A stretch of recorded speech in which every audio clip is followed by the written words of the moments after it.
አሁን አስቡት እናንተ በጣም ቤት ውስጥ ድብርት ውስጥ ናችሁ ተቀምጣችኋል። ምንም ነገር የማድረግ ፍላጎት የላችሁም። መስራት ያለባችሁ ነገሮች ብዙ አሉ፣ ግን ምንም ነገር ደግሞ የማድረግ ፍላጎት የላችሁ፣ ምንም ተነሳሽነት የላችሁ። በጣም ጥልቅ ድብርት ውስጥ ናችሁ። ሰሞኑን ሳነበው የነበረው መጽሐፍ ሃይ ኦን ላይፍ በዴቪድ ጄ ፊሊፕስ የተጻፈው ሃይ ኦን ላይፍ የሚለው መጽሐፉ ነው። መጽሐፉ በቅርብ የተጻፈ መጽሐፍ ነው። ዴቪድ ጄ ፊሊፕስ ፓብሊክ ስፒከር ነው። በጣም ታዋቂ የሆነ ፓብሊክ ስፒከር ነው። ወደኋላ የህይወት ታሪኩን መለስ ብለን ስናየው ዴቪድ 17 ዓመት ያህል በድብርት ሲሰቃይ የኖረ ሰው ነው። ግን አሁን ግን በጣም ጠንካራ ሰው ሆኖ ሰዎችን ከተለያዩ ጭንቀቶችና ድብርት የሚያወጡ ንግግሮችን በመናገር ይታወቃል። እንግዲህ ይህንን መጽሐፍም ጽፎልናል። መጽሐፉ በጣም ደስ የሚል መጽሐፍ ነው። በተለይ ትንሽ ለሳይንሱ ቀረብ ላሉ ሰዎች በጣም በግልጽ የተጻፈ መጽሐፍ ነው እና ደግሞ ምን መሰላችሁ፣ ይህን ፓርት ዋኑ ነው ማቀርብላችሁ። ፓርት ዋን ቢ ፓርት ቱ ሌላ ጊዜ አቀርብላችኋለሁ። ምክንያቱም መጽሐፉ ትንሽ ሰፋ ያለና ዲፕ አንደርስታንዲንግ የሚጠይቅ ነው። ስለዚህ ዛሬ ክፍል አንድ ይዤላችሁ መጥቻለሁ። ዴቪድ ጄፒ ፊሊፕስ ትውልዱ እየተበላሸ ነው ይለናል። እኔም የትውልዱ አንድ አካል ስለሆንኩኝ እውነቱን ነው። ይሄ ሰው ያነበብኩት ነገር በጣም ትክክል መስሎ ስለታየኝ ልንገራችሁ ብዬ መጥቻለሁ ማለት ነው። እና አስቡት፣ አሁን ይሄ የአሁኑ ትውልድ ዘመን ደስተኛ እየሆነ አይደለም። በጣም ስልቹ ነው። ነገሮችን ለመጀመር ተነሳሽነት የለውም። ትላንትና ደስታ ሲሰጠው የነበረው ነገር ደግሞ ዛሬ ደስታን እየሰጠው አይደለም ማለት ነው። በዘጠናዎቹ ወይንም ደግሞ ከኛ ቀደም ባሉት ትውልዶች ሰዎችን በጣም ደስተኛ ሲያደርጉ የነበሩ ነገሮች ዛሬ ግን እንደ ተራ ነገር መቆጠር ጀምረዋል። ምንም ለሰዎች ደስታ ሊሰጡ አይችሉም። እና ደግሞ እኛ ሰዎች በአሁን ጊዜ በተለይ ደስታችንን ባባረርና ቁጥር እየሸሸን እየመጣ ነው። ምንም ደስተኛ ልንሆን አልቻልም ማለት ነው። ዴቪድ ጄ ፊሊፕስ ታዲያ ይሄ ጸሐፊ ምክንያቶቹን በግልጽ ያስቀምጥልናል። ምን መሰላችሁ? አሁን አስቡት እናንተ በጣም ቤት ውስጥ ድብርት ውስጥ ናችሁ ተቀምጣችኋል። ምንም ነገር የማድረግ ፍላጎት የላችሁም። መስራት ያለባችሁ ነገሮች ብዙ አሉ፣ ግን ምንም ነገር ደግሞ የማድረግ ፍላጎት የላችሁ፣ ምንም ተነሳሽነት የላችሁ። በጣም ጥልቅ ድብርት ውስጥ ናችሁ እና ሱቅ ሄዳችሁ አስቡት እናንተ ሱቅ ሄዳችሁ ተነስታችሁ ያንን ስሜት ሊቀይርላችሁ የሚችለውን ነገር ገዝታችሁ መምጣት ብትችሉ ይለናል። ምንም ጤናችሁ ላይ ምንም አይነት ጉዳት ሳያደርስ ከሱቅ ሄዳችሁ ያንን ከድብርት ውስጥ የሚያወጣችሁን ነገር ወይም ደግሞ ተነሳሽነታችሁን የሚመልስላችሁ ነገር፣ ጉጉታችሁን የሚጨምርላችሁን ነገር ሄዳችሁ ብድግ ብላችሁ እንደው ከሱቅ እንደ ቀልድ አድርጋችሁ ገዝታችሁ የምትመጡት ነገር ቢሆን አስቡት። የሰው ልጅ ስሜቱን መቆጣጠር ቢችል፣ የፈለገውን ስሜቱን መቀየር ቢችል፣ ዛሬ ደስተኛ ከሆነ ነገ ደግሞ ተረጋግቶ እርካታ አግኝቶ ሰላሙን መልሶ ራሱን በራሱ መቆጣጠር ቢችል ምን ያክል ዓለም ደስተኛ ልትሆን እንደምትችል አስቡት ይለናል ዴቪድ። እና ደግሞ ምን መሰላችሁ፣ አሁን ለምሳሌ እናንተ አስቡት የሆነ መጠጥ እያዘጋጃችሁ እንደሆነ አስቡ ይላል። ይሄንን ኤንጅልስ ኮክቴል ብሎ የሚጠራው መጠጥ አለ። ይሄም ማለት እኔ እንደተረጎምኩት እንግዲህ የመላእክት ጽዋ ወይንም ደግሞ የመላእክት መጠጥ ብሎ የሚወስደው አለ ዴቪድ ጄ ፊሊፕስ ማለት ነው። እና ይሄንን መጠጥ ከተለያየ ነገር ነው የምትቀምሙት። ለምሳሌ ሻይ ነው ብለን ብንወስድ እሱ ያለው ነገር ከስኳር ከሻይ ቅጠል እና ውሃ እና የተለያዩ ነገሮች ትጨምሩበታላችሁ። እና ዴቪድ ጄ ፊሊፕስ ይህንን መጠጥ ራሳችሁ ማዘጋጀት ትችላላችሁ፣ ይህንን የመላእክት ጽዋ የሚባለውን ራሳችሁ ማዘጋጀት ትችላላችሁ ይለናል። እና እንዴት መሰላችሁ ይሄ የመላእክት ጽዋ እያለ የሚጠራው ዴቪድ ወይንም ደግሞ ኤንጅልስ ኮክቴል እያለ የሚጠራው መጠጥ በተለያየ መንገድ 6 ነገሮችን ይይዛል ይለናል። እናንተ ልክ ቀለል አድርጋችሁ ስታስቡት 6 ነገሮች ማለት ውሃ፣ ሻይ ቅጠል፣ ቅመማ ቅመሞቹ፣ ስኳሩ ውስጡ የምንጨምረው ከነዚህ ነገር ይሰራል ይለናል። ለምሳሌ እንደ ምሳሌ ነው የወሰድኩላችሁ ሻዩን እና ይሄ የመላእክት ጽዋ ወይንም ደግሞ የመላእክት መጠጥ ብለን የምንወስደው እንደ ሻይ ብንወስደው ማለት ነው።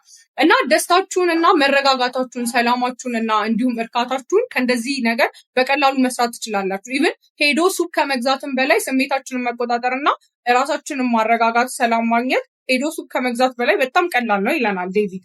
እና ምን መሰላችሁ ጭንቅላታችሁን ልክ እንደ አንድ ፋብሪካ ብትቆጥሩት እና መጠጡን ደግሞ ልክ እንደ ፋብሪካችሁ ምርት ብትቆጥሩት ያንን መጠጥ እናንተ የፋብሪካ ባለቤት ናችሁ ብንል ልክ እንደዛ ሁሉ እናንተ ባለቤትነትን ወስዳችሁ ስሜታችሁን በሚገባ መንገድ ያንን መጠጥ መስራት ትችላላችሁ፣ ወይንም ሰላማችሁን፣ እርካታችሁን እና ደስታችሁን ራሳችሁ መፍጠር ትችላላችሁ ይለናል።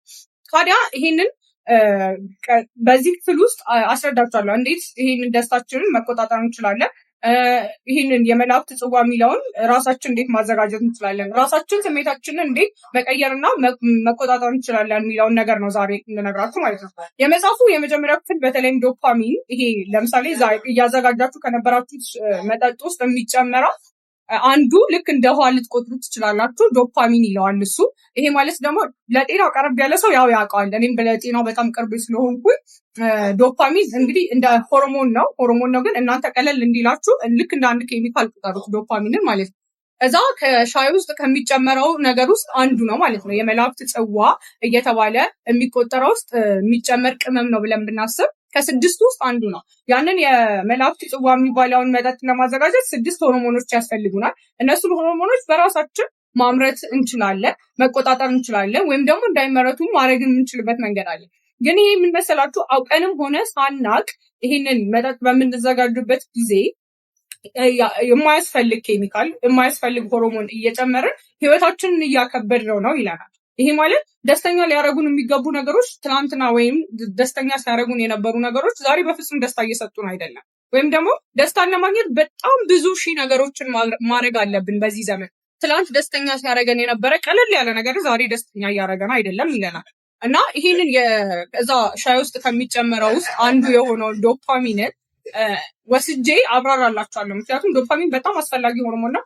ከተጠቀምንበት በአግባቡ ከተጠቀምንበት ህይወታችን አስተካክሎ እርጋታን ሰጥቶ ስኬታማ እንድንሆን ያደርገናል። ምክንያቱም ይሄ ዶፓሚን የሚባለው ከጭንቅላታችን ውስጥ የሚመረተው ኬሚካል አንድን ነገር በጉጉት እንድንሰራው ተነስተን የሆነን ተግባር እንድንፈጽም የማስታወስ ችሎታችንን መቆጣጠር እንድንችል አንዴ ዛሬ ስንሰራው በጣም ደስተኛ ያደረገንን ነገር ነገ እንድንደግመው የሚያደርገን ዶፓሚን ነው። ይሄ ማለት ግን ዶፓሚን ሁሌም ጥሩ ጎን አለው ማለት አይደለም። ዶፓሚን በሚመነጭ ሰዓት መጥፎ ጎንም አለው፣ የራሱ የሆነ መጥፎ ጎን አለው። እንዳልኳችሁ ከዛ ከሻይ ውስጥ ከሚጨመረው ውስጥ ዶፓሚን አንዱ ኬሚካል ነው ብላችሁ ሰዱ ቀለል አድርጋችሁት። ነገር ግን ጭንቅላታችን ውስጥ የሚመረት አንድ ሆርሞን ነው ማለት ነው። እና ምን ሆርሞን ወይም ኒውሮትራንስሚተር ይባላል በሳይንሱ። እና ደግሞ ምን መሰላችሁ ይህ ዶፓሚን የሚባለውን ነገር በትክክሉ ካልተጠቀምነው ራሳችንን እንደ ማጥፊያ መሳሪያ ነው የሚሆነው። ምክንያቱም ማንኛውም ሰው በተፈጥሮ ዶፓሚን የሚባለው ኬሚካል ወይም ሆርሞን፣ ኬሚካል የምለው ቀለል ለማድረግ እናንተ እንዲገባችሁ ብዬ ነው። ጤና ላይ ያለው ሰው ካልሆነ ላይረዳው ይችላል። እና ይህ ኬሚካል በአግባቡ ካልተጠቀምነው ልክ ራሳችንን እንደምናጠፋበት መሳሪያ ሊሆን ይችላል። ምክንያቱም ደግሞ አንጠቀመውም ማለትም አንችልም። ምክንያቱም ማንኛውም ሰው በተፈጥሮ ዶፓሚን ጭንቅላቱ ውስጥ አለ ማለት ነው። ዶፓሚን እንዲመነጭ ተደርጎ ነው የተሰራው ማንኛውም ሰው። ግን ምን መሰላችሁ ዶፓሚንን በሁለት መንገድ ነው የምንጠቀመው። አንደኛው ስሎ ዶፓሚን የሚባል አለ፣ ሁለተኛው ደግሞ ፋስት ዶፓሚን የሚባል አለ። ይህንን ወደ አማርኛው ሳመጣው ስሎ ዶፓሚን ማለት ቀስ በቀስ አንድን ስራ ራሳችን ግረን የሆነን ተግባር ሰርተን ከዛ በኋላ ይመነጭ ማለት በልፋት የምናገኘው ዶፓሚን ነው። ይሄ ማለት ርካሽ ደስታ አይደለም፣ ውድ ነው፣ ለፍተን ነው የምናመጣው ማለት ነው። ይሄ በቀስ በቀስ የሚመነጨው ዶፓሚንን ማለት ነው። ሌላኛው ደግሞ ይሄ ርካሽ ዶፓሚን ወይም ደግሞ በፍጥነት የምናገኘው ዶፓሚን ይባላል።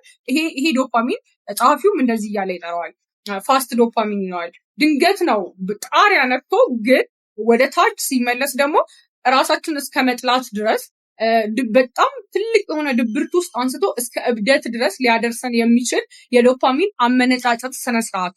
ትውልዱ ግን ይሄንን አውቆ እየተቆጣጠረው አይደለም። የሚገርማችሁ ነገር ይህ ዶፓሚን ሶሻል ሚዲያዎች አሁን የሚሰሩ ሶሻል ሚዲያዎች ቲክቶክን፣ ኢንስታግራምን፣ ፌስቡክን ኢቨን ዩቲዩብ ሾርቶችን ብታዩ ልክ ሶሻል ሚዲያዎቹ ሲሰሩ ሳይኮሎጂስት ተቀጥሮላቸው የሰው ልጅ ዶፓሚን በምን መንገድ እንቆጣጠረዋለን፣ የሰው ልጅ ረጅም ሰዓት እዚህ አፕሊኬሽኖች ላይ ስክሮል እያደረገ እንዲቆይ ዶፓሚኑን በምን መንገድ መቆጣጠር እንችላለን ተብሎ ታስቦበት የተሰራ ሶሻል ሚዲያ ፕላትፎርም ነው ያለው በአሁን ጊዜ ማለት ነው። ሳይንቲስቶች ይህንን አጥንተው በምን መንገድ የሰው ልጅ መያዝ እንደሚችሉ አስበው ነው ሶሻል ሚዲያን የሰሩት ማለት ነው። እና አሁን ከዚህ በፊት እንዳልኳችሁ ዶፓሚን የደስታ ሆርሞን፣ የተነሳሽነት ሆርሞን ወይም ደግሞ የጉጉት ሆርሞን እያልን የምንጠራው ነው። ነገር ግን አሁን ላይ ትውልዱ በአግባቡ እየተጠቀመው አይደለም። ይህን ዶፓሚን የሚባለውን ሆርሞን ትውልዱ ፈጽሞ በአግባቡ እየተጠቀመው አይደለም። ይሄ በብዛት ፋስት ዶፓሚን ወይም ደግሞ አልባሌ ባላንስ አድርገን መጠቀም አለብን ነው። ይሄ ስሎ ዶፓሚን ውድ የሆነ ደስታ እና ርካሽ የሆነ ደስታ ብለን እንኳን ብንከፋፍለው ይሄ ውዱ የሆነ ደስታ በጥረታችን የሚመጣልን ደስታ ባዶነት አይሰማንም። አንዴ ከተደሰትን በኋላ ነገሩን ካደረግነው በኋላ ወዲያውኑ የባዶነት ስሜትና አሁኑኑ ደግማችሁ ያንን ነገር አርጉት ብሎ ወደ ሱስ ውስጥ የሚያጋልጠን አይነት ደስታ አይደለም። ይሄ ስሎ ዶፓሚን ወይም ደግሞ ውዱ ደስታ ማለት ነው። ይሄ በርካሽ መንገድ የምናገኛቸው ደስታዎች ማለትም በርካሽ መንገድ ስላችሁ ቀለል ባለ አሁን ቁጭ ብለን ስክሮል እያደረግን ሊሆን ይችላል፣ ወይ ደግሞ ተነስተን በቃ በቀላል መንገድ ልናገኛቸው የምንችላቸው ደስታዎች ርካሽ ደስታ ወይም ደግሞ ፋስት ዶፓሚን እያለ የሚጠራቸው ማለት ነው ዴቪድ። እና ምን መሰላችሁ ጭንቅላታችን ይህንን ደስታ በሁለት መንገድ ይፈጥረዋል ነው። አንደኛው ቀስ ብሎ፣ ሁለተኛው ደግሞ በጣም በፍጥነት የሚፈጥረው ዶፓሚን አለ። ይሄ በጣም በፍጥነት የሚፈጠረው ደስታ በአንዴ ጣሪያ ከነካ በኋላ ምን ይሆን መሰላችሁ? ተመልሶ በአንዴ ነው በጣም መሬት ላይ እንደመውረድ ማለት ነው። ለምሳሌ አስቡ፣ አንድ የመዋኛ ገንዳ አስቡ። ውሃ ሙሉ ተሞልቷል እና በልኩ ነው ያለው። ያ የመዋኛ ገንዳ ውሃ በልኩ ነው ያለው እንበል እና ልክ እናንተ ያንን የመዋኛ ገንዳውን ልክ ማዕበል አንጥቶ ብድግ አድርጎ ሲያጋጨው ውስጡ ያለው ውሃ ምንድን ነው? ይፈሳል አይደል? ወደ ውጭ ሄዶ ይፈሳል። ልክ ሲመለስ ግን ከውስጡ የፈሰሰ ውሃ ስላለ መጀመሪያ በነበረበት መጀመሪያ በነበረበት መጠን ላይ አይደለም የሚመለሰው፣ አይደለም ዝቅ ይላል። ምክንያቱም ከውስጡ የፈሰሰ ውሃ አለ ማለት ነው። ግን ደግሞ ማዕበሉ ቀስ እያለ ቢሆን ያንን ነገር የነቀነቀው ነገር ብለን ብንወስድ ወይም ማዕበሉ ቀስ እያለ ቢሆን ወደ ላይ ያወጣው ከውስጡ አይፈስም፣ ቀስ እያለ ነው የወጣው፣ ተረጋግቶ ነው የወጣው። ልክ ወደ ታይ ሲመለስ ምን ይሆናል?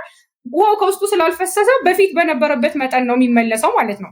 እና ይሄ ልክ ይሄ እንደ ውዱ ደስታ ነው። አንድ ነገር ጥረን ግረን እና በረጅም ጊዜ የምናመጣው ነገር ከራሳችን የምናመጣው ነገር ሲሆን የደስታችን መጠን አይፈስም፣ ቢሞላም አይፈስም። ግን ሲመለስም መጀመሪያ ወደነበረበት በተስተካከለ ሁኔታ ነው የሚመለሰው፣ አይጎልም ማለት ነው። ይሄ ርካሹ ዶፓሚን የምንለው ወይም ርካሹ የደስታ አይነት ባንዴ ነው። ባንዴ በጣም ደስተኛ እንሆናለን። ሲመለስ ግን ኦልሞስት ያ ዶፓሚናችን ከዛ ከመዋኛ ገንዳ ውስጥ ውሃውን እንደ ዶፓሚን ወይም እንደ ደስታ ምንጭ ብትወስዱት ኦልሞስት ፈሷል። ስለዚህ ሲመለስ ከዛ በታች ነው የሚሆነው። ይሄ ምን መሰላችሁ? ለምሳሌ ቁጭ ብለን እኛ ሶሻል ሚዲያ ስክሮል እያደረግን ነው እንበል፣ ቲክቶክ እየተጠቀምን ነው እንበል እና ቲክቶክ ስንጠቀም ዶፓሚን ፐርፐዝሊ ቲክቶክ ሲሰራ የሰው ልጆችን ዶፓሚን እንዲያመነጭ ተደርጎ ተጠንቶ ነው የተሰራው ማለት ነው። ሰዎች ልጆች በጉጉት ቀስ ብለው እየጓጉ ቀጣይ ምንድን ነው ሊመጣ የሚችለው የሚለውን እያሰቡ ቁጭ ብለው እንዲያዩት ነው። እና የሰው ልጅ ቲክቶክ ሲያይ ወይም የሚያስቅ ነገር ይመጣል፣ ወይም የሚገርም ነገር ይመጣል፣ ወይም የሚያጓጓ ነገር ይመጣል። ስለዚህ ትኩረቱ በጣም ለረጅም ጊዜ እዛ ሶሻል ሚዲያ ላይ ወይም ሌላም ሊሆን ይችላል ስክሮል እያደረገ ቁጭ እንዲል ነው ተደርጎ የተሰራው ማለት ነው። እና የሚገርማችሁ ነገር በአንዴ በቀላሉ ነው ደስታ የምናገኘው አይደል? ከዚህ ምንም ጥረት አይጠይቅም። እኛ ያደረግነው ነገር አይደለም፣ ሰዎች ባደረጉት ነገር ነው ደስተኛ እየሆነን ያለ ነው። እና የዶፓሚን መጠናችን ወይም የዚህ ኬሚካል መጠናችን በአንዴ ጣሪያ ይነካል። ግን ይሄንን የሶሻል ሚዲያ ከተጠቀምን በኋላ ምንድን ነው ወዲያውኑ ባዶነት ነው የሚሰማና ልክ ስልኩን ቁጭ እንዳረግ ነው የጥፋተኝነት ስሜት ይሰማናል። ወይኔ ይህን ሁሉ ሰዓት ምን ሆኜ ነው እንደዚህ ሳረግ የቆየሁት? በቃ ወዲያውኑ ወደ ድብርት እንገባለን። ምንም ነገር ማድረግ ያስጠላናል ወዲያውኑ ነው ማለት ነው፣ ልክ ስልኩን እንዳስቀመጥ ነው። ይሄ ለምን ይሆናል ካልን ሶሻል ሚዲያ ካየን በኋላ የማንፈልገውን ነገር የሆነ በቀላሉ ደስታ ሊሰጠን የሚችለውን ነገር ካረግን በኋላ ወዲያውኑ የሚሰማን ባዶነት፣ ምንም ነገር ማድረግ አለመፈለግ እና ከፍተኛ የሆነ ድብርት ከየት መጣ መሰላችሁ? ዶፓሚን በሰው ልጆች ውስጥ እንዳልኳችሁ ልክ እንደዛ እንደ ገንዳ ውስጥ ባለ ውሃ በመጠኑ ለሁሉም ሰው የተሰጠ ነው። ለሁሉም ሰው ዶፓሚን አለው፣ በመጠኑ ነው ግን የተሰጠው። በጣም ላይም አይደለም፣ በጣም መታችም አይደለም። ግን ሶሻል ሚዲያ በምንጠቀምበት ሰዓት ያ የዶፓሚን መጠናችን ያጥለቀልቀዋል፣ ጭንቅላታችን ያጥለቀልቀውና እንዲፈስ ይሆናል ማለት ነው። በቃ አላስፈላጊ ዶፓሚን ጭንቅላታችን ያመነጫል። ከዛ ግን ኦልሞስት ያ ውሃ እንደፈሰሰ ሁሉ ዶፓሚናችን በጣም ከመነጨ በኋላ ሲመለስ በጣም ነው የሚወርደው። ኦልሞስት ባዶ ወደ መሆን ነው የሚሄደው። በዚህን ጊዜ ጭንቅላታችን ምንም ዶፓሚን ሲያጣ ምን ሊሆን መሰላችሁ? በጣም ኃይለኛ የሆነ ድብርት ውስጥ ይከተናል።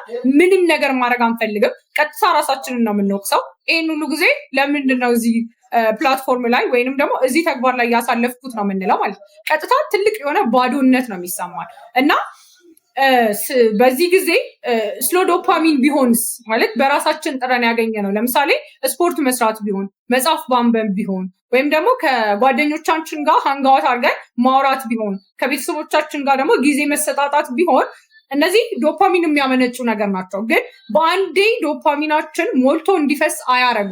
ቀስ በቀስ ነው ዶፓሚኑ እየሞላ መጥቶ ሳይፈስ ይመለሳል ማለት ነው። ሳይፈስ ወደኋላ ሲመለስ ታዲያ ያ የባዶነት ስሜት አይሰማንም። የዛ ድብርት ውስጥ አንገባም። ምንም ነገር ለማድረግ ተነሳሽነት ማጣት፣ ደስታን ማጣት፣ እዛ ስሜት ውስጥ ተመልሰን አንገባም ማለት ነው። እና ይሄ ትውልድ ቀጥታ በጣም በአንዴ ብዙ ዶፓሚን የሚያመነጭ አይነት የደስታ አይነት ነገር ነው እየተጠቀመ ያለው። ለዚህ ነው ይሄ ትውልድ ምንም ነገር ደስተኛ እያደረገው ያልሆነው። በቀላሉ ደስተኛ ሊሆን አይችልም። በጣም ስልቹ ነው። ምንም ነገር ማድረግ አይፈልግም። ጥረት ማድረግ አይፈልግም። ምክንያቱም ደግሞ ሆን ብሎ ያመጣው ይሄ ትውልዱ ሆን ብሎ ያመጣው ነገር ሳይሆን ዶፓሚን አጠቃቀሙ ነው። ይሄን ኬሚካል የሚጠቀምበት መንገድ ርካሽ ደስታዎችን ነው እያገኘ ያለው ይሄ ትውልድ በቲክቶክ እና የተለያዩ ነገሮች ስክሮል በማድረግ ወይም ደግሞ ፖርኖግራፊ በማየት ነው ዶፓሚኑን እያመነጨ ያለው ማለት ነው። እና የሚገርማችሁ ነገር ለምሳሌ ፖርኖግራፊን ወይም ደግሞ የወሲብ ቪዲዮን እንደ አንድ ምሳሌ ብንወስደው ምን መሰላችሁ? የሰው ልጅ ወሲብ በሚያደርግበት ሰዓት ወይም ደግሞ በሚያይበት ሰዓት እንኳን ዶፓሚኑ በጣም በከፍተኛ ደረጃ ከፍ ይላል። ግን ይሄ በተፈጥሮ መንገድ ከሆነ ያንን ነገር የሚያደርገው ጥረት ማድረግ ይጠይቃል አይደል? ሰው ማናገር ይጠይቃል። ነገሩን እዛ ቦታ ላይ እስከሚደርስ ድረስ በጣም ኢነርጂ ይጠይቃል። ነገር ግን ይሄኛው ቁጭ ብለን ቪዲዮን በምናይበት ሰዓት ምንም ነገር አይጠይቀንም፣ ጥረት አይጠይቅም። አንዴ ቁጭ ብለን ነው የምናየው። በጣም ዶፓሚናችን ከልክ በላይ ይሆናል የዛኔ ማለት ነው። ከዛ ምን እንሆናለን? ልክ ነገሩን አይተን ከጨረስን በኋላ አንድ ሰው የግብረ ስጋ ግንኙነት ካደረገ በኋላ የሚመነጩ ኦክሲቶሲን እና ሴሮቶኒን የሚባሉ ሆርሞኖች አሉ። እነሱ የዶፓሚንን መጠን ነው የሚቆጣጠሩት። ይህ ማለት ዶፓሚኑ ዝቅ እንዲል እና መረጋጋትንና የእርካታን ስሜት የሚሰጠን ነው። ነገር ግን ከተፈጥሮ ውጭ የሆነውን ያንኛውን ቪዲዮ በምናይበት ጊዜ ዶፓሚናችን በጣም ይወጣል። ግን ልክ እሱ ከወረደ በኋላ ምንም አይነት የመረጋጋት ስሜት አይሰማንም። ስለዚህ ባዶነት፣ ተስፋ መቁረጥ፣ ምንም ነገር የመጥላት ራሳችንን መጥላት ሁኔታ ውስጥ ነው የምንገባው ማለት ነው። ይሄ ነው እንግዲህ ርካሽ ደስታና ውድ ደስታ የሚባለው። ውድ ደስታ ይሄ ስሎ ዶፓሚንን የምናመነጭበት መንገድ ልክ ነገሩ ከሆነ በኋላ እንኳን ሰላምና መረጋጋትን ይሰጠናል። እፎይ ያደረግኩት ቀጣይም ለማድረግ ያጓጓናል። ይሄኛው ግን ድብርት ውስጥ ነው የሚከተል። ጭንቅላታችን ያንን ነገር መልሰን እንድናገኝ ባዶነት መሰማት አይፈልግም። ድብርቱን ጭንቅላታችን አይፈልገውም። ይሄ ተነሳሽነት ማጣቱን አይፈልግም። ስለዚህ አንጣው ያንን ነገር መልሰህ አንጣ ነው የሚላችሁ። ስለዚህ እናንተ ይህን ነገር ቶሎ ካልነቃችሁበት ጭንቅላታችሁ ወዴት እየወሰዳችሁ እንደሆነ መልሳችሁ ትሰጡታላችሁ አሁንም ያንን ነገር። ስለዚህ ይሄ ነገር ደግሞ ቀጥታ ለሱስ ይዳርጋችኋል ማለት ነው። ሱስ እንግዲህ እንደዚህ ነው የሚይዘው። የምንም አይነት ሱስ ይሁን፣ የተለያዩ የእጽም ሱስ ይሁን፣ የመጠጥም ሱስ ይሁን፣ የሶሻል ሚዲያም ሱስ ይሁን፣ አንዴ ካደረግነው በኋላ ያንን ነገር ጭንቅላታን የምንሰጠው ነገር ነው ይለናል ዴቪድ ማለት ነው። ይሄ ፋስት ዶፓሚን ወይንም ርካሹ ዶፓሚን በጣም ለተለያዩ ሱሶች ከሚያጋልጡን የደስታ አይነቶች ውስጥ ነው የሚመደበው ማለት ነው። እና ይሄ ትውልድ ተበላሸ እያለ ያለው ዴቪድ ለምን መሰላችሁ? ትውልዱ በቀላሉ ነገር ደስተኛ እየሆነ አይደለም። ለምሳሌ መጽሐፍ በማንበብ ደስተኛ እየሆነ አይደለም። ትናንት በቀላሉ ደስታ ሲሰጠው የነበረው ነገር ከቤተሰብ ጋር ማውራት ሊሆን ይችላል። ዛሬ ደስታ ሊሰጠው አይችልም። እሱ ሌላ ደስተኛ የሚያደርገው ነገር እየፈለገ ነው ይሄ ትውልድ። ግን ደግሞ ደስታውን ባሳደደ ቁጥር፣ ደስታውን ሊይዝ በሞከረ ቁጥር ጭራሽ እያጠፋው ነው ያለው። ምክንያቱም ደስታን ለማግኘት ሲል ይሄ ትውልድ የተለያዩ ደስታ የሚሰጡትን ነገር እላይ በላዩ እየደራረበ ነው ያለው። ይህንን በምናደርግ ሰዓት ደግሞ ጭንቅላታችን ያንን ደስታ የሚሰጥን ነገር ይለምደዋል።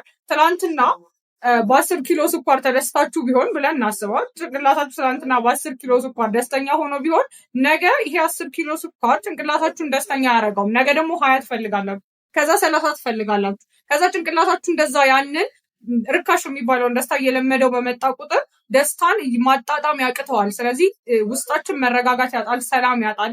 ዶፓሚን ደግሞ እንዳልኳችሁ ይሄ ዶፓሚን የሚባለው ሆርሞን ወይም ኬሚካል ጭንቅላታችን ውስጥ የሚሰራው የሆነን ስራ እንድንሰራ ተነሳሽነት የሚሰጠን ነው። በቃ የመጓጓት ሆርሞን እየተባለ የሚጠራ ነው። ጉጉት ያሳድርብናል ራሳችን ላይ። የሚገርማችሁ ነገር ዴቪድ ምን መሰላችሁ? ይሄ ሆርሞን ባይኖር ሰው ልጅ ርቦት ተኝቶ በዛው ይሞት ነበረ ይላል። ሰርቫይቫል ሆርሞን ነው የሚባለው። ሰው ልጅ ሰርቫይቭ እንዲያደርግ እዚህ ዓለም ላይ የተፈጠረለት ሆርሞን ነው። ጭንቅላት ውስጥ የተሰጠው ኬሚካል ወይም ሆርሞን ነው ማለት ነው። ምክንያቱም አንድ ነገር ተነስተን እንድናደርገው የሚያደርገን እሱ ነው። እሱ ከሌለ ያ ሆርሞን ባይኖር ኖሮ ተነስተን ምግብ እንኳን ማብሰል ወይንም ደግሞ ምግብ አደን እንኳን ወጥተው የድሮ አባቶቻችን ወጥተው አደን እንኳን ማደን አይችሉም ነበር ይላል። እና የሚገርማችሁ ነገር ይህ ትውልድ ታዲያ እየተበላሸ ያለው ይህንን ዶፓሚን በአግባቡ እየተጠቀመው ስላልሆነ ነው። ወይም ደግሞ ኦቨርዩዝ እያደረገ ነው፣ ወይ ደግሞ በአግባቡ እየተጠቀሙ አይደለም። ስለዚህ ለተለያየ ሱስ ወጣቱ እየተዳረገ ነው። በቀላል ነገር ደስተኛ እየሆነ አይደለም። ደስታውን ያሳድጋል ግን አያገኘውም ነው ይህ ትውልድ። እና የሚገርማችሁ ነገር የሰው ልጅ እንዴት ነው ለሱስ የሚጋለጠው ካልን ከዚህ ከዶፓሚን ከሚባለው ሆርሞን ጋር ይያዛል። ደስታውን እንዴት ነው የሚያጣው ካልን ከዚህ ዶፓሚን ከሚባለው ሆርሞን ጋር ይያዛል ማለት ነው። እና ሌላ በተጨማሪ ነገር የምነግራችሁ ነገር ደግሞ መሰረቱ ግን ይሄንን ማስተካከል እንችላለን ይላል። ይሄንን ሀይ የሆነ ዶፓሚንን በጣም በድንገት እየወጣ ከዛ ደግሞ በጣም እየወረደ ድብት ውስጥ የሚከተን ራሳችን እስከ መጥላት የሚከተን የሆርሞን አይነት ማስተካከል እንችላለን ወይም ደግሞ ከርካሽ የደስታ ምንጭ ወደ ውዱ የደስታ ምንጭ መቀየር እንችላለን። የተረጋጋ ህይወትና ሰላም ማግኘት እንችላለን ይለናል።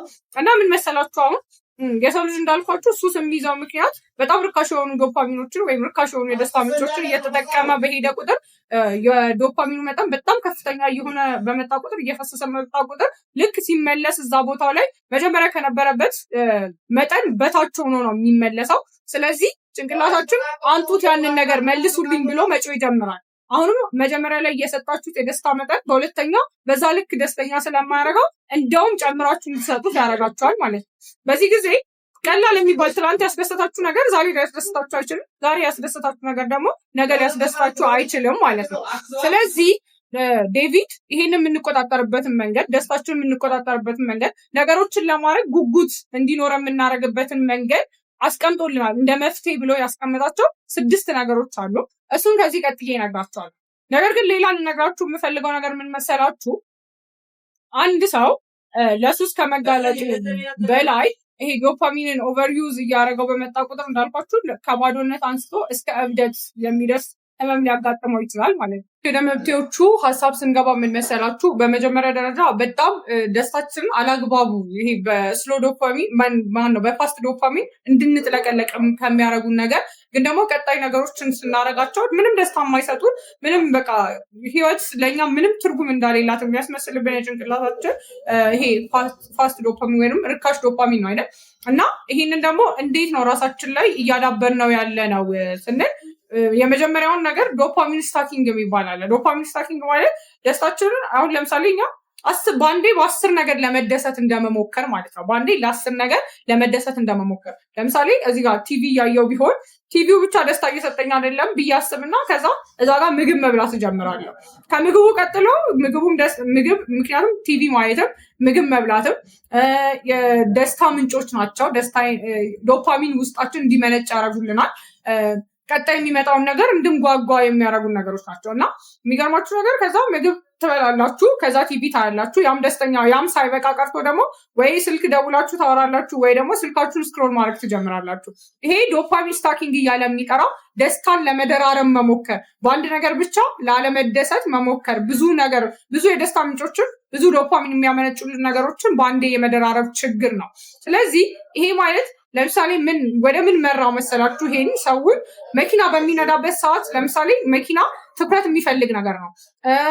ሀሳባችንን ሰብስበን የምንነዳው ነገር ነው አይደል? መኪና ምን ስናደርግ ግን ሰዎች በአንድ ነገር ብቻ ደስተኛ እየሆኑ ስላልሆነ ትኩረታቸው ስብስብ እያለ ስላልሆነ መኪና እየነዱ እንኳን ስልክ ስክሮል ማድረግ ጀመሩ። ይሄ ደግሞ የሚገርማችሁ ነገር በዓለማችን ከሚፈጠሩ የመኪና አደጋዎች 3%ን ይይዛል። ስልክ እየነካኩ መኪና ማሽከርከር ማለት ነው።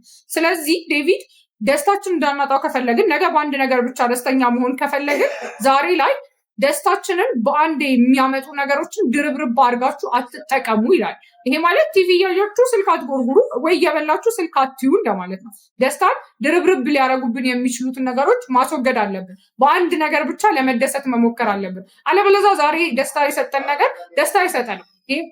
ይሄ ማለት ታዲያ ነገ 1000 ነገር ልንፈልግ ነው ማለት ነው። ለመደሰት ብቻ 1000 ነገር መደራረብ ሊጠበቅብን ነው ማለት ነው። ይሄ ደግሞ የማይሆን ነገር ነው። ስለዚህ በአንድ ነገር ብቻ ለመደሰት መሞከር አለባችሁ ይለናል ዴቪድ።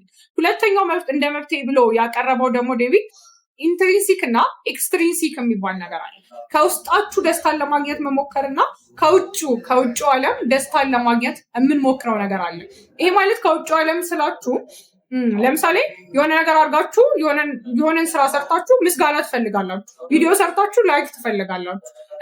እንዲጨበጨብላችሁ የመፈለግ ነገር ከውጭ እንዲመጣ ዶፓሚናችሁ የደስታችሁ ምንጭ ከውጭ እንዲሆን የመጠበቅ ነገር ማለት ነው።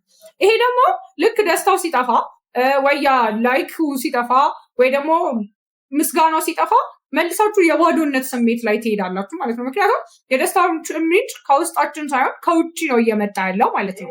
እና የሚገርማችሁ ነገር የራሳችሁን ደግሞ ራሳችሁን በራሳችሁ የደስታችሁን ማመንጨት ትችላላችሁ። ዶፓሚናችሁን ቀስ ባለ በአንድ ላይ የሚወጣ ዶፓሚን ይሄ ፋስት ዶፓሚን የሚለውን ሳይሆን ቀስ እያላችሁ ደስታችሁን ከራሳችሁ መፍጠር ትችላላችሁ ይላል። ይሄ ማለት የምታረጉትን ነገር ራሳችሁ መውደድ አለባችሁ ይለናል። ሂደቱን መውደድ ማለት ነው። ለምሳሌ እኔ ዛሬ ይሄንን ቪዲዮ ለእናንተ ምሰራው የእናንተን ላይክ ጠብቄ ሳይሆን ነገሩን መጽሐፍ ማንበቡን ወድጄው ከወደድኩት ደግሞ የሆነ ክፍሉን ለሆነ ሰው ማውራት ወድጄው ነው። እንዲህ ከሆነ ነገሩን ወድጄ የማደርገው ከሆነ ነገሮችን ማስቀጠል እስከ መጨረሻው ድረስ የሚያስኬድ ሁኔታ ይኖራል። ትምህርትም ሆነ ትጨርሱታላችሁ፣ የጀመራችሁትን ስራ ትጨርሱታላችሁ። ወዳችሁ ከሆነ የምትሰሩት ለውጩ ምስጋና ብላችሁ ካልሆነ የምትሰሩት ይለናል። ስለዚህ የራሳችሁን ደስታ በራሳችሁ ለመፍጠር ሞክሩ። ከውስጣችሁ ተግባርን ስትሰሩ ሂደቱን ውደዱት። መጨረሻ ላይ እናንተ የምታገኙትን ደስታ ሳይሆን ሂደቱን እየወደዳችሁት ስትመጡ ነገሮችን በቀላሉ ለመስራትም ደግሞ ተነሳሽነት ታገኛላችሁ ይላችኋል። ሌላኛው ነገር ደግሞ የሚመሰላችሁ እሱ እንደ መፍትሄ ብሎ የወሰደው ይሄ እንደ መፍትሄ የምላችሁ እርካሽ ደስታውን የምናስወግድበት መንገድ ነው። ሙሉ በሙሉ ሳይሆን ቢያንስ ባላንስ የምናደርግበት እርካሽ ደስታ ይሄ ፋስት ዶፓሚን እየተጠቀምን በመጣን ቁጥር ባዶነት ነው የሚሰማን። በቃ ትንንሽ ነገሮች አያስደስቱም። ከቤተሰብ ጋር እንኳን ማውራት ደስታ አይሰጠም። ሌላ ነገር መደረብ እንፈልጋለን። ዛሬ ደስተኛ ያደረገን ነገር ደግሞ ነገ ደስተኛ ያደረገንም ማለት ነው እና እርካታ አይኖረንም። በቃ ሰላም አይኖረንም፣ መረጋጋት አይኖረንም። ምንም ትንሽ ነገር አታስደስተንም ማለት ነው።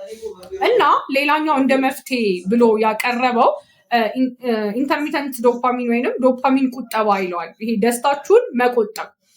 ይሄ ማለት ለምሳሌ 1 ወር ሙሉ ስትለፉበት የነበረውን ስራ ከሰራችሁ በኋላ በአንድ ቀን አክብራችሁት በአንድ ቀን ፌሽታ በአንድ ቀን ማታ ኦኬ የተሳካላችሁ ስራ ቢሆን ማለት ነው ተሳክቶልኛልና ደስታችንን እናክብር ብላችሁ ሄዳችሁ በአንድ ቀን ማታ ደስታችሁን አክብራችሁ አትጨርሱት ይላል። ለምሳሌ ዛሬ ስለ ስራውን ስትሰሩ ስላደናቀፈው እንቅፋት ስለሆነባችሁ ነገር ስለከበዳችሁ ነገር እያወራችሁ የተወሰነ ደስታችሁን ካከበራችሁ ነገ ደግሞ ቀጠል አድርጋችሁ በትንሹ ደስታችሁን አክብሩ ይላል። ልክ ይሄ ማለት አንዴ ሰርግ ከሰረጋችሁ በኋላ ወይንም ደግሞ የሆነን ትልቅ ፕሮግራም ከታስታፋችሁ በኋላ የሚሰማችሁን ባዶነት ለማስቀረት ማለት ነው። ይሄ ማለት በጣም በፍጥነት የደስታችሁ ጣሪያውን ከነካ በኋላ ይፈስና ሲመለስ ከነበረበት በተፈጥሮ መኖር ከነበረበት በታች ሲሆን ባዶነት ነው የሚሰማችሁ።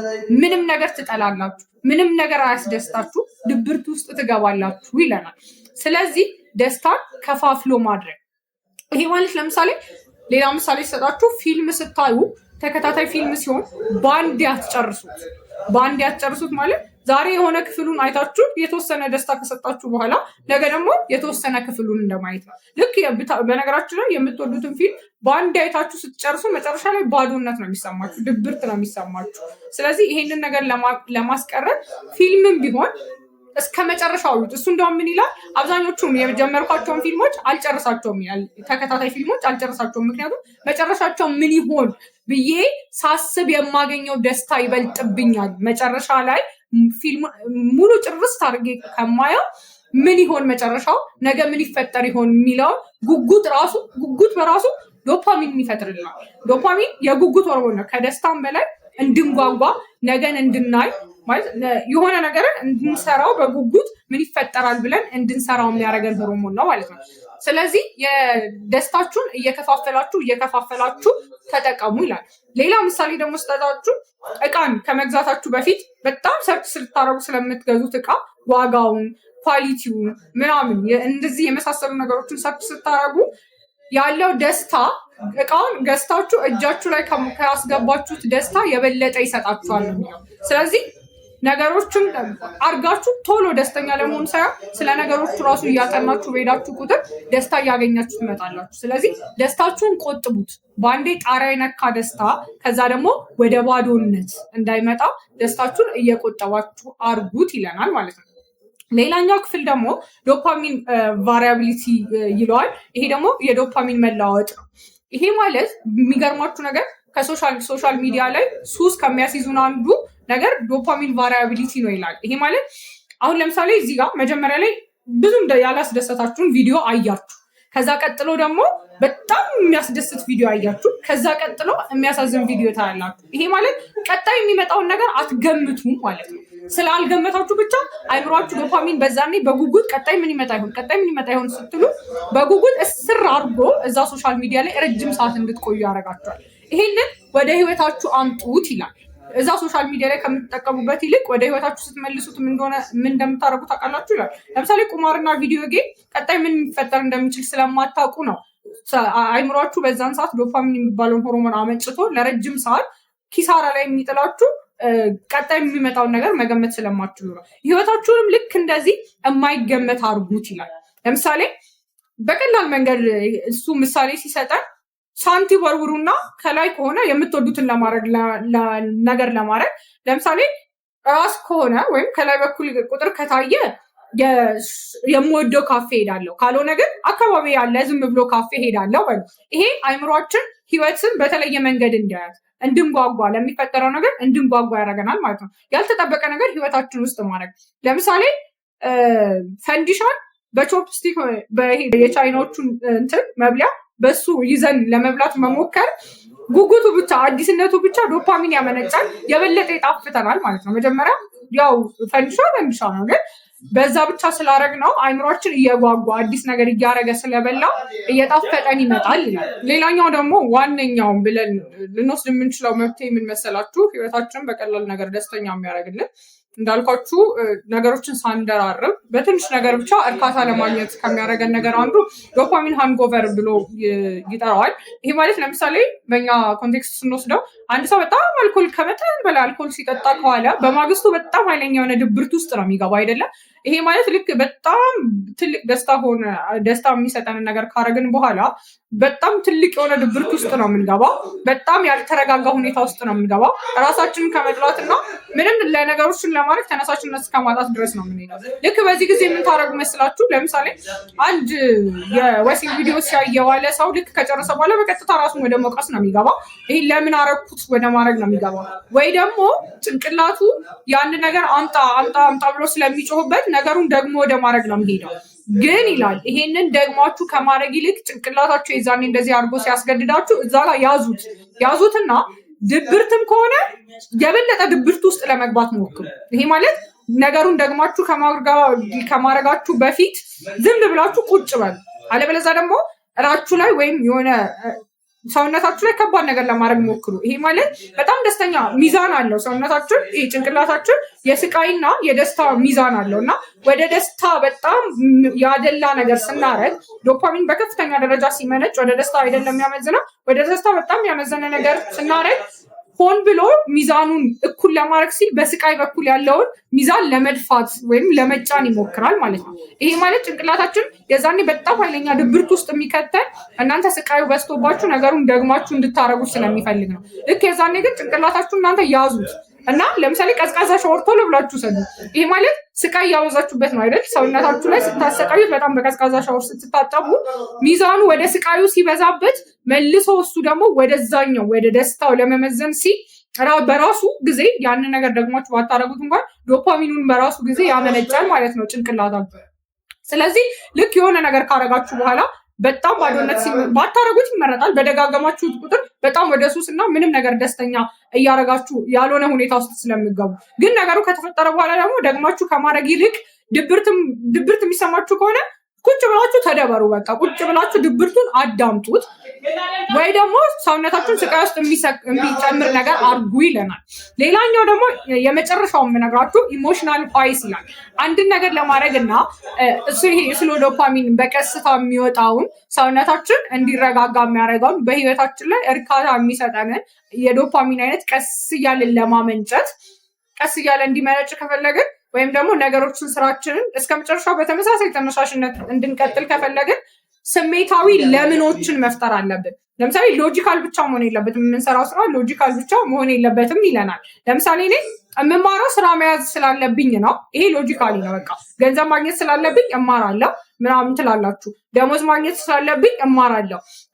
ስፖርት ሰውነቴ እንዲስተካከል ስለምፈልግ እሰራለሁ ትላላችሁ። ከዚህ ይልቅ ግን ለምሳሌ ይላል በስትሮክ የሚሰቃየ አባታችሁ ካለ እዛ ጋር ለምሳሌ ዴቪድ ራሱ ኤግዛምፕል ሲሰጥ እኔ ሰውነቴ እንዲስተካከልልኝ ሳይሆን የምሰራው ስፖርቱን እዛ ጋር በሶስት የተለያዩ ስትሮኮች የሚሰቃየውን አባቴን ህመም እኔም ነገ እንዳይገጥመኝ ነው። ይሄ ኢሞሽናል ዋይስ ይባላል።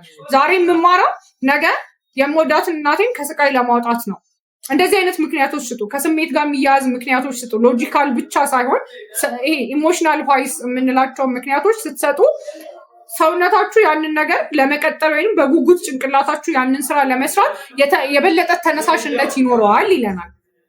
እና እንዳልኳችሁ ዶፓሚናችሁን ባላንስ አድርጉ፣ 20/80 ይሁን ይለናል። አለበለዚያ ህይወታችሁ በጣም ብጥብጥ ያለ ነው፣ የተረጋጋ ህይወት አይኖራችሁም ይለናል። 20% ፋስት ቺፕ ዶፓሚን ሙሉ በሙሉ አስወግዶ አይደለም። በ20% በሚሆነው ይሄ ቺፕ ዶፓሚንን እንኳን ካገኛችሁ ሌላውን ግን በራሳችሁ ጥረት ቀስ ብሎ የሚወጣ ደስታ ይሁን፣ በአንዴ ግንፍል የሚል ደስታ አይሁን፣ ከሶሻል ሚዲያ የሚመጣ ደስታ አይሁን። ይሄ ምክንያቱም መጨረሻ ላይ ለባዶነት ይዳርጋችኋል። ምንም ነገር ደስተኛ እንዳያረጋችሁ ያደርጋል። ቀለል ያሉ የህይወት መማር፣ ማንበብ፣ ከቤተሰብ ጋር ጊዜ ማሳለፍ ሁላ ምንም ደስታ እየሰጣችሁ አይሄድም። ስለዚህ እናንተ በቀስታ መንገድ ዶፓሚናችሁን ወይም ደስታችሁን ቀስ ብለው በሚወጣ ሌቭል ለማስተካከል ሞክሩ ነው። ልክ ይህንን ማድረግ የምንችልባቸው መንገዶች ደግሞ ምን መሰላችሁ? ይሄ ኔትወርኪንግ፣ ከሰዎች ጋር ማውራት፣ መጽሐፍ ማንበብ፣ ልብ ወለድ። ምክንያቱም ቀጣይ ምን ይሆን እያልን እንጓጓለን። ስፖርት ደግሞ ዋነኛ ይሄ ስሎ ዶፓሚንን ደስታን ቀስ ብሎ ከሚሰጠን ነገሮች ውስጥ አንዱ ነው። ይሄንን ማድረግ ጭንቅላታችን ደግሞ አዲስ ነገር እንዲማር እድሉን መስጠት። ጭንቅላታችን አዲስ ነገር እየሞከረ ሲሄድ ዶፓሚን በራሱ በጉጉት ምክንያትም ስለሚመነጭ በራሱ ዶፓሚን እየመነጨ ስለሚሄድ ሰውነታችን በራሱ ደስታን እያገኘ ይሄዳል ማለት ነው። በርካሽ መንገድ ሳይሆን በቀስ ባለው ይሄ በውድ መንገድ በጥረት የሚመጣ ዶፓሚን ለቀጣይ ህይወታችን ጉጉት ይፈጥርብናል ይለናል ማለት ነው። እና ደግሞ ሌላው ኢቨን ዶፓሚን ይሄ ኬሚካል የጉጉት ኬሚካል የሚለው ነገሮችን ቀጣይነት ባለው መንገድ እንድንማር ትምህርት ላይ እንድንቆይ እንኳን የሚያደርገን ዶፓሚኑ ነው። ግን ይሄ አዲስ ነገር የማወቅ ፍላጎት ካለን ነው። ነገ እንዲጨበጨብልን ብቻ ከሆነ ፈተና የምንሰራው ይለናል። ሰዎቹ የሚያጨበጭቡልን ሰዎች ሲሄዱ እኛ ትምህርቱን እናቆማለን። ስለዚህ ምንድነው እዛ አዳዲስ ነገር እየተማርን ስለሆነ ያንን ነገር ወደነው ነው አዲስ ነገር ማወቃችንን ወደነው ነው ትምህርቱን መማር ያለብን። አለበለዚያ ቀጣይነት አይኖረውም የጀመርነው ስራ ይለናል፣ ማንኛውም ስራ ቢሆን። ስለዚህ እንዳልኳችሁ በርካሽ መንገድ ከሶሻል ሚዲያ ከተለያዩ ሱሶች በቀላሉ ዶፓሚን የሚሰጡን ወይ ደስታ የሚሰጡን ነገር በተቻለ መጠን ከህይወታችን ውስጥ ለመቀነስ መሞከር አለብን። ለምሳሌ በጠዋት ተነስታችሁ ስልካችሁን አትንኩ ይላል። ስልካችሁን በአንዴ በጠዋት ተነስታችሁ ስነኩ በጣም ትልቅ የሆነ ዶፓሚን ጭንቅላታችሁ ያመነጭና ቀጣይ ቀኑን ሙሉ የሚደረጉ ነገሮች ለእናንተ ምንም አይነት ደስታ አይሰጣችሁ። ምክንያቱም በማር ሲደሰት የዋለ ጭንቅላት ውሃ እያጠጣችሁ እንዴት ነው ልታስደስቱት የምትችሉት? ምክንያቱም ያኛው ለማድረግ ጥረት ይጠይቃል። ይሄ ኖርማል ላይፋችን ውስጥ የምናደርጋቸው ነገሮች ጥረት ይጠይቃሉ። ያኛውን ግን ብድግ ብላችሁ ብቻ ስልካችሁን ስላያችሁ ብቻ ያመጣችሁት ዶፓሚን ነው። ስለዚህ ጭንቅላታችሁ ደግሞ ክፋቱ ዶፓሚንም ይፈልገዋልም ግን ይሸሸዋልም። እንድታረጉት ይፈልጋል ያንን ነገር፣ ግን ግር ብሎ ሲመጣ ጭንቅላታችሁ ራሱን ለማዳን ብሎ እዛ ዶፓሚኑ ሄዶ ጥብቅ የሚልበትን ቦታ ጥፍት ያደርግባችኋል። ይሄ ማለት እንዴት መሰላችሁ? ለምሳሌ ዛሬ እንደ ቁልፍና እንደ ጋንና እንደ ቁልፍ ውሰዱት። ጋኑ ጭንቅላታችሁ ውስጥ ያለ የዶፓሚን ሪሴፕተር ነው ብለን እናስብ። አይ ቲንክ አወሳሰብኩት መሰለኝ። ግን ይሄ ጋኑ ሄዶ ይሄ መክፈቻውን እንደ ዶፓሚኑ ብትቆጥሩት፣ ጋኑ ደግሞ ሄዶ ዶፓሚኑ ግብት የሚልበት ቦታ ነው ብላችሁ ብትቆጥሩ እና ምን መሰላችሁ? ዶፓሚን ጭንቅላታችን ይፈልገዋልም። ደስተኛ እንድንሆን ጭንቅላታችን አንጡ ብሎ ይገፋፋችኋል። ግን ልክ ግር አድርጋችሁ ስትሰጡት ደግሞ ጭንቅላታችሁ ቁልፉን እናንተ መክፈቻውን ይዛችሁ እንዲህ ስትሮጡ ጭንቅላታችሁ ጋኑን ድብቅ ያደርግባችኋል። በፍጹም ጋኑን አይሰጣችሁ። ምክንያቱም ጭንቅላታችሁ ራሱን ማዳን ይፈልጋል። ሁሉም ቁልፍ በከፈተ ቁጥር ጭንቅላታችሁ ውስጥ ያለው ሴል እየሞተ ነው የሚሄደው ይለናል። ስለዚህ ጭንቅላታችሁ ጋኑን ይደብቃል። ይሄ ማለት ደግሞ የፈለገ ያክል ደስታን የሚሰጣችሁን ነገር ብታረጉ፣ 1000 ነገር ብታረጉ ያ ጋኑን እስካጠፋባችሁ ድረስ ጭንቅላታችሁ ምንም ነገር አያስደስታችሁም ማለት ነው። ስለዚህ ከዚህ ነገር ለመጠንቀቅ በአንዴ ግር አድርገን መክፈቻውን ለጭንቅላታችን መስጠትን ማቆም አለብን። ምክንያቱም ጭንቅላታችን ስለሚፈራ ነገር ጋኑን ሲቆልፍብን ምንም ነገር ደስተኛ አያደርገንም ማለት ነው። ምንም አይነት የህይወታችን ክፍል ደስተኛ አያደርገንም። በቃ ምንም ጉጉት አይኖረንም። ይሄ እዚህ ጋር የምናነባው የምንሰራው የምንጽፈው ነገር ምንም ደስታ አይሰጠንም። ደስታ አሳዳጆች ግን አጪዎች እንዳንሆን በጣም በጥንቃቄ ዶፓሚናችንን ባላንስ ማድረግ አለብን ይለናል ጸሐፊው። በጣም አበዛውባችሁ ይገባኛል፣ ግን ሀሳቡ ትንሽ ወሰብሰብ ስለሚላ እና ጥልቅ መረዳትንም የተወሰነ ስለሚጠይቅ ነው። አብራችሁን ስለቆያችሁ እስካሁን በጣም አመሰግናለሁ። ማለት የምፈልጉት ነገር ያልገባችሁ ቦታ ካለ ለመድገም ዝግጁ ነኝ እኔ። ሌላኛው ደግሞ ኮሜንት አርጉ። ሪቪው መስራት ያለብኝ መጽሐፎች ካሉ የምፈልጓቸው መጽሐፎች ኮሜንት አርጉኝ እና ደግሞ ቻናሌም እንዲያድግ ሰብስክራይብ አርጉ። እስከ መጨረሻው አብራችሁን ስለቆያችሁ በጣም አመሰግናለሁ። በዚሁ መጽሐፍ በፓርት 2 እስከምመለስ ድረስ ሰላም ሁኑልኝ። ሰላማችሁ ብዛ ባይ